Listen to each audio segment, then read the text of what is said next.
It's not just the minister. It's every single person in every seat has a calling.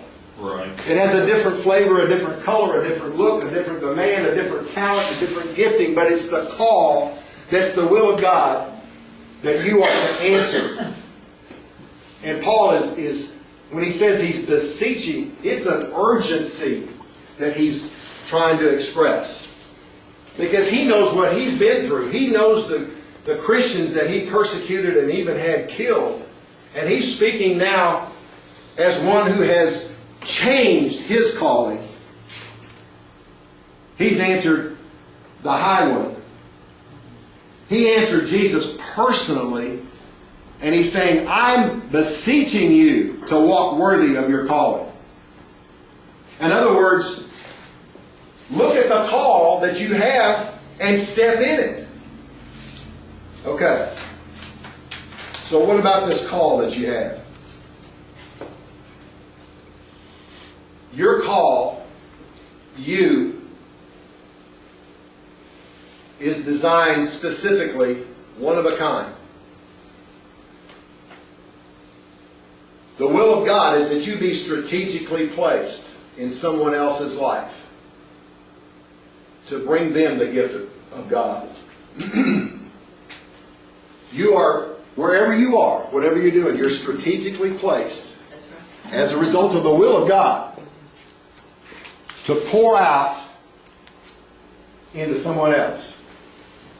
And pastors, your church is strategically placed to pour out the gift of God to those in the community. That's what your call is.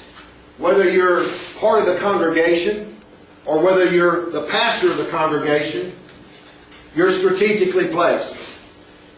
We see this as an individual situation in our day-to-day lives. We see it collectively. And we see it as a community.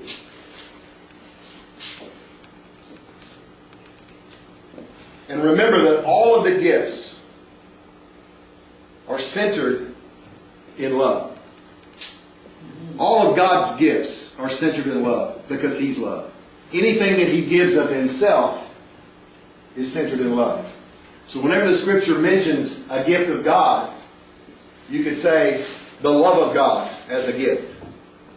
So whatever God put in you, your own composition of gifts and talents and understandings and attitudes and virtues and courage, all the stuff that's put into your DNA is by the will of God for your purpose to give away to someone else. But so many times we get hindered, don't we? We get blocked by the things and the cares of this world. And our faith is a gift of God, and we oftentimes take it lightly.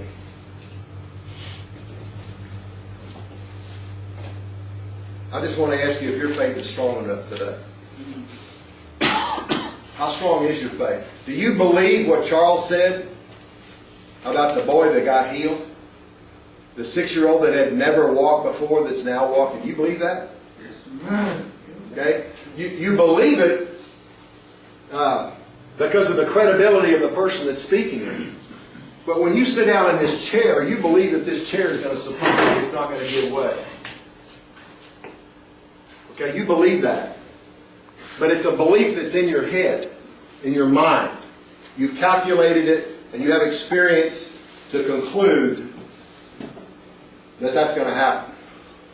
But if our faith is anchored in our mind, and I believe that most of the church today has their faith intellectually because they've read the Word, they've heard the Word, they've sat under preaching and teaching about faith, and they understand it. But they don't see any healing. They still see lack. They still see poverty. They still see the social problems of today because their faith is up here. And let me tell you something. When your faith is stuck in your mind, it will always fail you. Because the mind has to have alongside of it feeling, and emotion. So if you're believing for a financial breakthrough or you're believing for a healing, and you know it in your mind, but you don't see it happening, it's because the mind says, I'll believe it when I see it. Thomas believed Jesus when he put his fingers in the holes in his hands.